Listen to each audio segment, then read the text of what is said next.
JC al Cuadrado, tu conversatorio inmobiliario. Me conocen, mi nombre es Juan Carlos Trujillo, mejor conocido como JC Trujillo, y mi amigo Juan Carlos Frías, mejor conocido como JC Frías también. Entonces aquí estamos entre dos JC al cuadrado, podríamos decir que se llaman estas conversaciones que vamos a tener, sobre todo para aclarar muchas dudas que existen sobre el tema de los mortgage, de los préstamos hipotecarios, sobre todo gente que no vive aquí en la Florida, en el estado de la Florida, tienen muchas dudas, quieren venir a invertir. Y también en mi caso particular, como agente de real estate, muchas personas me preguntan casi todos los días acerca de los diferentes tipos de préstamos hipotecarios, ¿no? Mejor conocidos como mortgage. Y uno trata de como que de canalizarlo todo a través de conocedores, como en el caso de JC Frías, pero muchas veces la gente le da como pena, le da se sienten que como ciertos obstáculos. Muchas veces el obstáculo es también el idioma. Es por eso que he preferido hacer estas conversaciones en español. Preséntate un poco también tú, para los que no te conocen.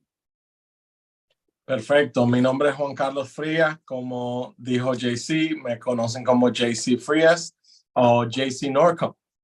Trabajo para una compañía de préstamo de casas, de Norcom Mortgage.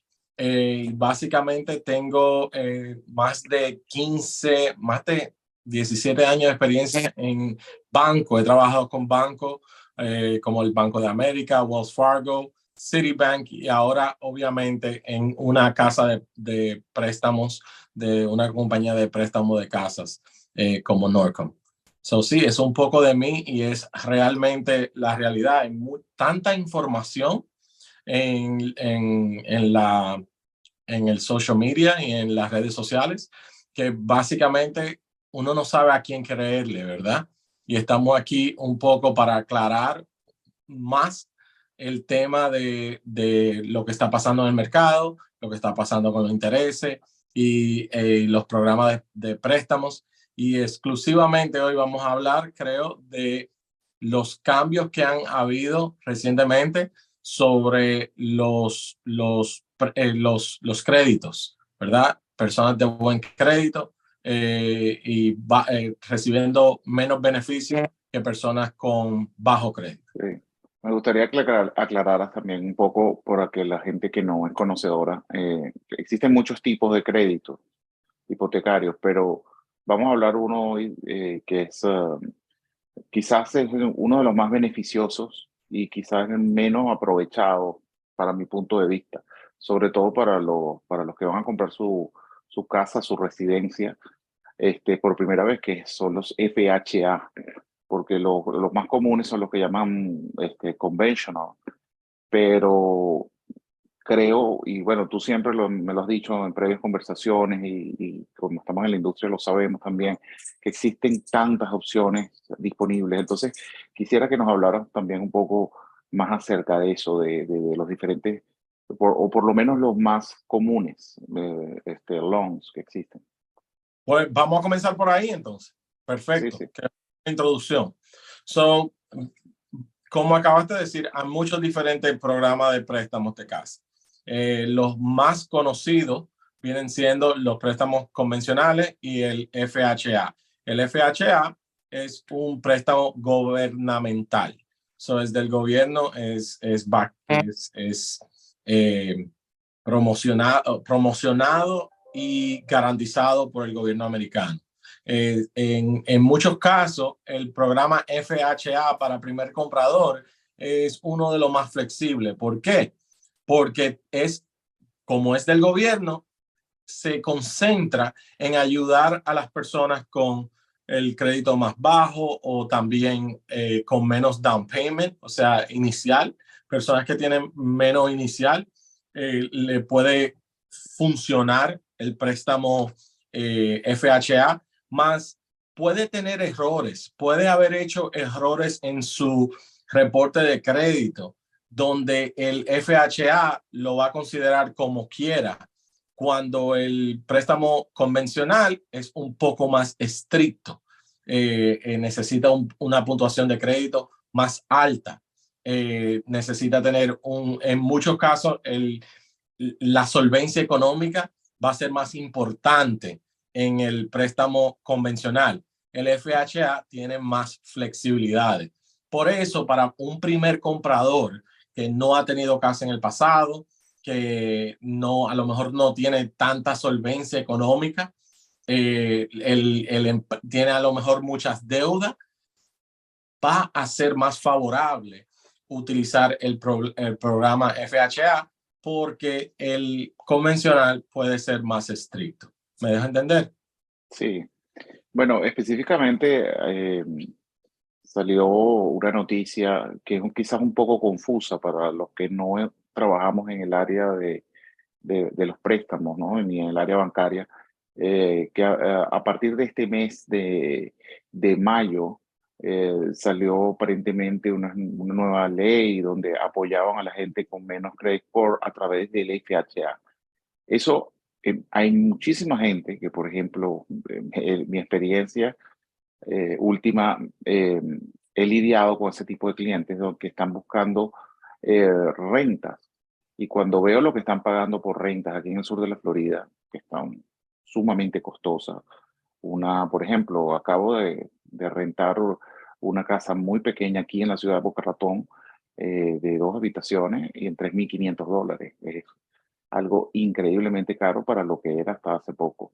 Y cuando uno ve el perfil, claro, uno sin ser experto, pero ya uno más o menos sabe, dice, oye, esta persona está botando el dinero en una renta cuando podría acceder a uno de estos planes nuevos con el FHA, estas opciones nuevas. Entonces quisiera que me hablaras muy en fondo acerca de estas nuevas regulaciones y nuevas normas del FHA que implementó el gobierno a partir de este mes de mayo. Primero, es totalmente una realidad. Ahora mismo la renta, especialmente en el sur de la Florida, está excesivamente alta. Y en muchos casos, cuando uno hace la calculación del poder de compra para una persona, usualmente el que puede pagar una renta de $3,000 o en adelante, puede pagar una hipoteca.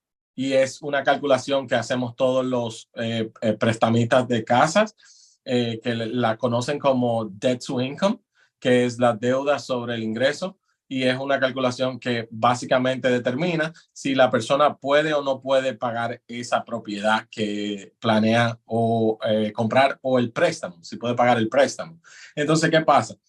La gran mayoría de personas que pueden pagar una hipoteca, una renta de 3,000 plus, ¿verdad? 3,000 en adelantado, pueden pagar en muchos casos una hipoteca de una casa. Es una realidad. Ahora, hay programas, no solamente para la FHA, también para los programas convencionales, que si uno como primer comprador necesita ayuda, uno puede usar fondos de, número uno, municipalidades del estado de la Florida, hay hasta del gobierno, y incluso hay ayudas que vienen de los empleadores, del trabajo de uno. Una que es muy conocida es Publix. La persona que trabaja para Publix, dependiendo el estatus con Publix, pueden recibir ayuda para la compra de su casa, de su primera compra de casa, directamente del empleador. Hay muchas diferentes ayudas para FHA y para el convencional. Y para acceder a todos esos planes, a esas opciones, el estatus legal de la persona, ¿cuál debe ser? Usualmente la gran mayoría de las ayudas hay que verlas de dónde vienen, ¿verdad? Entonces, cuando uno se posiciona de dónde vienen, usualmente son del gobierno. Entonces, el gobierno tiene requisitos de ciudadanía específica para dar esa ayuda para las mismas personas que están pagando impuestos. El estatus legal va a ser un requisito que lo pone el gobierno. Como está diciendo, las ayudas vienen del gobierno americano o del estado de la Florida o de una municipalidad, ¿verdad? Entonces, va a ser bajo las reglas que pone la persona que está dando la ayuda o el departamento que está dando la ayuda. Entonces, la gran mayoría de ayudas vienen con el requisito de ser ciudadano, residente permanente o una persona autorizada legalmente para estar en los Estados Unidos, sea por medio de un TPS, sea por medio de asilo, pero va a necesitar poder demostrar que está en los Estados Unidos legalmente por los medios, los requisitos que pide el gobierno. Y que paga impuestos, pues que paga taxes también, ¿no? Obviamente. Bueno, casi todas esas ayudas van a tener un requisito de enseñar los últimos 3 años de impuestos. Nosotros como prestamistas nada más necesitamos 2 años de impuestos. Pero cuando uno va a recibir ayuda, ellos quieren garantizar que la persona no ha sido dueño de casa en los últimos 3 años. La manera que se utiliza, que se comprueba, es por los medios de los impuestos. La sección que se llama un Schedule E, donde están todos los real estate, o sea, bienes y raíces que la persona es dueña. Entonces, ahí se ve si ha sido dueño de casa en los últimos 3 años, sí o no. Aparte de eso, se hace un title search para ver si es una búsqueda de título, para ver si el nombre, el número de seguro social y fecha de nacimiento ha sido utilizado para cualquier título en los últimos 3 años. ¿Y qué pasaría en el supuesto que yo no he comprado, por ejemplo, ninguna propiedad a mi nombre, pero quizás yo soy miembro de una compañía y la compañía sí ha comprado bienes inmuebles? Si no está en tu reporte de crédito y si no está en tu nombre, realmente no califica como una propiedad en tu nombre. La búsqueda lo que está buscando es el nombre, ¿verdad? Y en el caso de la FHA, además tiene que ser la primera compra, ¿no? Tu primera vivienda. First time home buyer. La gran mayoría de ayudas son para first time home buyers. Lo que tengo entendido, tiene que ser usado exclusivamente como residencia principal.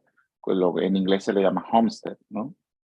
Bueno, homestead es una excepción que es relacionada más para la etapa de los taxes. Es más en el lado de los préstamos de casa. Nosotros le llamamos a eso primary residence. So, tiene que ser una residencia primaria.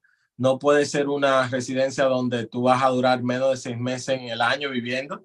Si duras menos de 6 meses en el año viviendo, eso se considera una segunda casa, second home.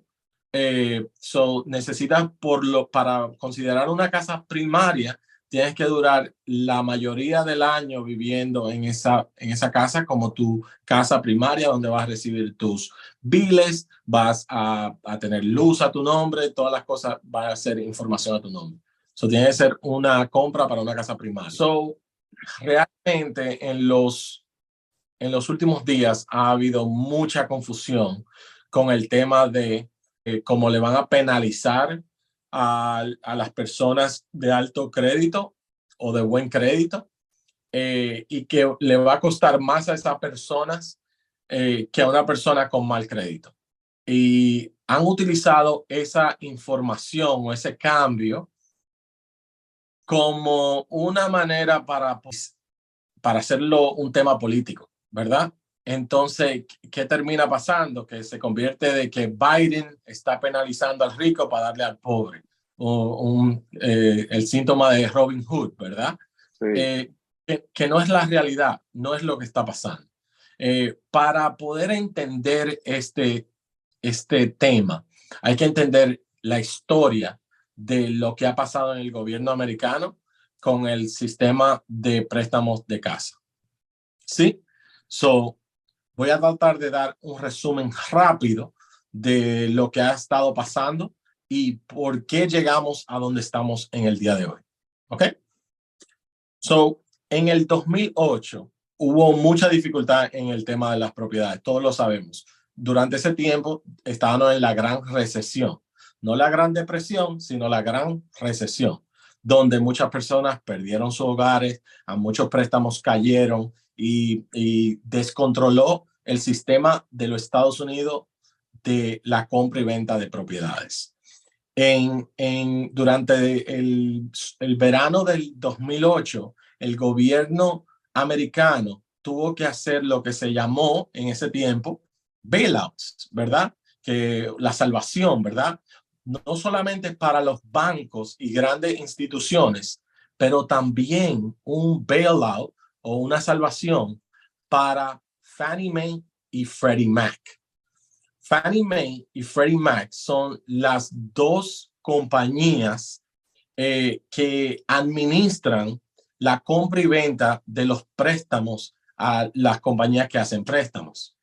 De donde viene el concepto de un préstamo convencional es cualquier préstamo que va a ser comprado por Fannie Mae o Freddie Mac. Eso es lo que es un préstamo convencional. Si no es un Fannie Mae o Freddie Mac, se convierte en un préstamo o gubernamental, que es la FHA o la USDA o el VA, ¿verdad? Esos son los préstamos gubernamentales. VA, que es para los veteranos. Exactamente. O la otra opción es los private equity. So, una otra opción que uno tiene es ir para un préstamo privado, totalmente del sector privado. Esas siempre han sido las tres opciones que un americano o un residente tiene para la compra de su casa. Un préstamo convencional por medio de la Fannie Mae o la Freddie Mac, un préstamo gubernamental por el FHA, USDA y OVA, o un préstamo privado por el sector privado. Entonces, ¿qué termina pasando? Al vernos en esta recesión, el gobierno tuvo que tomar control de estas dos instituciones privadas, Fannie Mae, Freddie Mac, y hizo lo que se llama un conservatorship, ¿verdad? Donde puso a Fannie Mae y a Freddie Mac bajo la tutela del gobierno americano para garantizar que el Fannie Mae y Freddie Mac no caigan, ¿sí? Entonces eso fue una garantía. Le dio esa tutela con responsabilidades de que en lo que vayan pasando los años va a recaudar fondos para hacerse más fuerte y protegerse para que en un futuro no pase ni vuelva a pasar lo que pasó en el 2008. Han pasado varios cambios para poder recaudar más fondos para poner la finanza de Fannie Mae y Freddie Mac más fuerte. Un ejemplo que nadie habló nada, nadie ni lo mencionó, cuando terminó pasando lo de COVID, hicieron cambios para los préstamos de los refinanciamientos. Y el mismo LLPA, Loan Level Price Adjustments, que nos estamos quejando de mayo 1, pasó en el 2020 con los refinanciamientos. Todo el mundo que iba a hacer un refinanciamiento iba a tener que pagar un poco más para hacer ese refinanciamiento, para coger ventaja de los buenos intereses, pero para recaudar fondos para Fannie Mae y Freddie Mac. Nadie se quejó. Otro cambio que hubo para personas que iban a comprar segunda casa o que iban a comprar condominios o que iban a comprar propiedades de inversión, también se hicieron ajustes, pero obviamente nadie se quejó porque no estábamos en la misma situación política. Entonces, ¿qué termina pasando? Para comprar una propiedad de inversión o una segunda casa o para comprar un condominio, hay un Loan Level Price Adjustment, o sea, un ajuste que se tiene que pagar por hacer ese tipo de préstamo, ¿verdad? Para poder recaudar fondos y hacer más fuerte a Fannie Mae, Freddie Mac, para que puedan salir eventualmente de la tutela del gobierno americano y el gobierno americano se pueda concentrar en los programas del gobierno y Freddie Mac y Fannie Mae puedan volver a ser como siempre han sido, una institución privada que garantiza el movimiento de la compra y venta de las propiedades de los Estados Unidos. Entonces, en mayo 1 hicieron un cambio adicional, igual como el de refinanciamiento, igual como el de condominio, igual como el de los inversionistas, donde a personas con alto crédito que tienen más opciones que la gran mayoría, pero deciden utilizar a Fannie Mae y a Freddie Mac, ¿verdad? Le iban a cobrar un poco más, ¿verdad? Para poder recaudar fondos. ¿Por qué se lo hicieron a esas personas? ¿Verdad? Porque lo que ha pasado, que ellos estaban examinando, es que las personas con crédito sobre los 800 o las personas con crédito sobre los 780 realmente tienen más opciones que cualquier otro comprador en el mercado. Tienen private equity, la gran mayoría posiblemente tienen lo que se llaman los préstamos bajo los life insurance, o sea, los seguros de vida. Tienen préstamos de cuentas de inversiones que pueden utilizar. Tienen más opciones. Es un lujo que ellos tienen para poder tener otra opción como Fannie Mae y Freddie Mac. Entonces, eso le debe costar algo para contribuir a la ayuda de que Fannie Mae y Freddie Mac se hagan.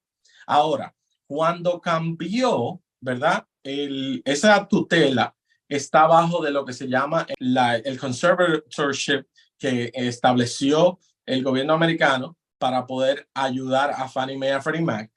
Cuando ellos tomaron esa decisión de que iban a hacer esos aumentos para tratar de ayudar a Fannie Mae y a Freddie Mac, claro que sí, claro que para pasarlo por el Congreso y que firmaran los senadores firmaran, lo más seguro que dijeron, sí, esto va a ayudar a la gente con menos crédito a comprar más porque vamos a tener más plata en el futuro para poder comprar más. Obviamente que a lo mejor esa conversación se tuvo, pero no fue diseñada con ese propósito. Y quiero aclarar por qué. Cuando yo como lender estoy viendo el perfil de mi cliente y el cliente tiene de 700 para abajo, o sea, la puntuación de crédito es de 700 para abajo, la primera opción que ese cliente tiene no va a ser Fannie Mae ni Freddie Mac. No lo va a hacer, porque eso significa que ese cliente casi siempre va a ser beneficiado o ayudado por FHA más que por Fannie Mae. Fannie Mae o Freddie Mac, los préstamos convencionales están buscando crédito superior a 700. Claro, Entonces, no es una realidad que le están quitando al más rico para darle al más pobre. No, porque el pobre no puede ni ser aprobado para un préstamo convencional. Exacto. Es ahí donde radica la parte de la desinformación, porque la noticia, ¿qué es lo que decía? Aquellos que tengan menos de 700 de credit score van a poder acceder a menores tasas de interés. Es decir, el interest rate va a ser menor. Entonces, mucha gente cree que es a través del conventional. Que cuando tú hablas de Fannie Mae y Freddie Mac, un poco para también explicar porque personas que nos están viendo fuera de los Estados Unidos no entienden un poco de lo que estás hablando de Freddie Mac y Fannie Mae y Freddie Mac. Ese es el mercado secundario. El negocio de los préstamos aquí en este país es un poco distinto por ejemplo, en los países latinoamericanos. Las empresas como Norcon, que son lenders, prestamistas, como lo llamamos, el negocio de ellos es hacer préstamos y después vendérselo a ese mercado secundario, de modo de que puedan obtener un dinero para seguir prestando. De esta manera es como se engrana el mercado inmobiliario en este país y no se frena, porque si no, tendrías que ser un banco muy poderoso, o sea, para poder tener esas grandes cantidades de dinero para poder financiar el mercado inmobiliario. Es ahí donde entran los lenders, donde se benefician de ese mercado secundario, llamado Fannie Mae y Freddie Mac, para poder fondearse de nuevo y vender esos No, préstamos. y para serte honesto, Fannie Mae y Freddie Mac, lo que hacen después, el trabajo de ellos después, es empaquetar los préstamos. Estamos hablando en niveles de miles y cientos de miles, ¿verdad? De préstamos que se hacen, y lo que hacen es que lo suben a la bolsa de valores y ya permiten que el consumidor americano invierta en esos préstamos. Entonces, el mismo consumidor americano que está en inversión puede decir yo quiero invertir en todos los en este portafolio de préstamos que se hicieron en mayo del 2023 a un 7%. Y yo voy a invertir mi dinero en eso, ¿verdad? Claro. Es quizás por eso que también ese tipo de créditos son un poco más exigentes que los FHA y que los que provienen del gobierno, como los de los veteranos, que se llaman aquí VA, donde entre parte de los beneficios no te exigen un down payment a la hora de comprar una casa, un pago inicial, no te lo exige, tan solo por ser veterano, ante uno de tantos beneficios, ¿no?, que tienen los veteranos, bien merecidos que los tienen, por cierto. Entonces, para finalizar y aclarar las dudas, es cierto que vas a tener otro tipo de interés basado a través del FHA, basado en tu credit score. Lo que termina pasando es que lo que está pasando con los intereses es diferente a esa noticia. Lo que pasa es que le han hecho un arroz con pollo, ¿verdad? Entonces han agarrado esa noticia y la han metido en la noticia del FHA y le han hecho Un picadillo. un picadillo. Pero, ¿qué termina pasando? El FHA ahora mismo, simultáneamente, ha hecho cambios para hacer el FHA más atractivo, o mejor dicho, mejor, ¿verdad? Donde el FHA lo que ha hecho es que ha bajado el porciento del Private Mortgage Insurance, que lo conocen como MIP, en el lado del FHA, y bajó a un 0.55% del pago mensual. Entonces, hay una reducción de ese tipo de seguro hipotecario, ¿verdad? Que es un seguro no de la casa, sino un seguro al préstamo. Entonces, ¿qué termina pasando? Que al reducir eso, ahora se hace menos costoso recibir el FHA. En este momento, también el FHA está ofreciendo un mejor interés que el convencional, pero eso es por factor del mercado. Han habido momentos históricamente donde el convencional es mejor que el FHA, pero después cambia y después sube, y eso es parte del mercado. Incluso conocemos los préstamos privados, ¿verdad? Conocemos los préstamos privados, y los préstamos privados usualmente son mucho más costosos en interés que los convencionales, ¿verdad? Pero ahora mismo no están muy lejos de la diferencia. Anteriormente, uno conseguía un préstamo convencional, vamos a suponer, en un 4%. Eso significa que un préstamo privado le iba a salir a uno un 5,5%, un 6%.